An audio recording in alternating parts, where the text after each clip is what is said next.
എന്റെ പ്രിയപ്പെട്ടവരെ, അള്ളാഹുവിന്റെ തൃപ്തി മാത്രം കരുതിയിട്ട് വേണം സദഖ കൊടുക്കാൻ, നല്ല കാര്യങ്ങൾ ചെയ്യാൻ.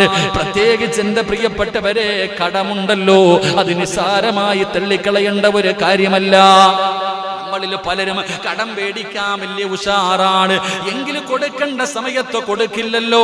അതുകൊണ്ടാ പറഞ്ഞത്, നിങ്ങൾ കടം മേടിക്കല്ലേ. കടത്തിന്റെ വിഷയത്തിലാണ് ബന്ധങ്ങൾ തകർന്നു പോകുന്നതെന്ന് മഹാന്മാര് നമുക്ക് പഠിപ്പിച്ചു തന്നത് വെറുതെയല്ലല്ലോ.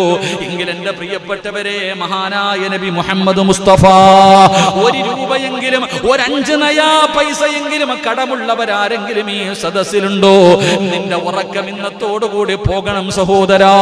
അല്ലാഹുവിന്റെ പ്രവാചകൻ അവിടെന്ന് പറയുകയാ, അല്ലാഹുവിന്റെ റസൂൽ അവിടെന്ന് പറയുകയാണ്, മുത്തുനബിയുടെ മുന്നിലെങ്ങാണം ഒരു മയ്യത്ത് കൊണ്ടുവച്ചാൽ നമസ്കാരത്തിന്റെ സമയമാകുമ്പോ അല്ലാഹുവിന്റെ റസൂൽ അവിടെന്ന് ചോദിക്കുന്നു, സ്വഹാബാ, ഈ മയ്യത്ത് കടക്കാരനാണോ സ്വഹാബാ? ആർക്കെങ്കിലും എന്തെങ്കിലും തരാനോ കൊടുക്കാനോ ഉണ്ടോ? ഇല്ലെന്ന് പറഞ്ഞാൽ അല്ലാഹുവിന്റെ പ്രവാചകൻ അവിടെന്ന് മയ്യത്ത് നമസ്കരിക്കുമായിരുന്നു. പടച്ചവനെ, പിന്നീട് ഒരു മനുഷ്യന്റെ മയ്യത്ത് കൊണ്ടുവച്ചു. അല്ലാഹുവിന്റെ റസൂൽ അവിടെന്ന് ചോദിച്ചു, സഹാബാ, ഈ കിടക്കുന്ന മനുഷ്യൻ ആർക്കെങ്കിലും പൈസ കൊടുക്കാനുണ്ടോ? ആർക്കെങ്കിലും പൈസ കൊടുക്കാനുണ്ടോ? സഹാബികൾ പറഞ്ഞു, നബിയെ, കടക്കാരനാണ്. മുത്തുനബി പറഞ്ഞു, സഹാബത്തെ, നിങ്ങൾ മയ്യത്ത് നമസ്കരിക്കൂ, നിങ്ങളുടെ സഹോദരന് വേണ്ടി നിങ്ങൾ മയ്യത്ത് നിസ്കരിക്ക്.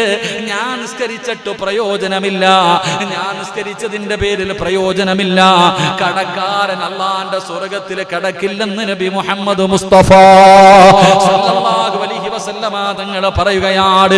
അല്ലാഹുവിന്റെ ദീനിന് വേണ്ടി പോരാടി വീരമൃത്യു വരിച്ച ശുഹദാ ആണെങ്കിലും കടക്കാരനാണെങ്കിൽ അല്ലാഹുവിന്റെ സ്വർഗ്ഗത്തിൽ അവന് പ്രവേശനമില്ല.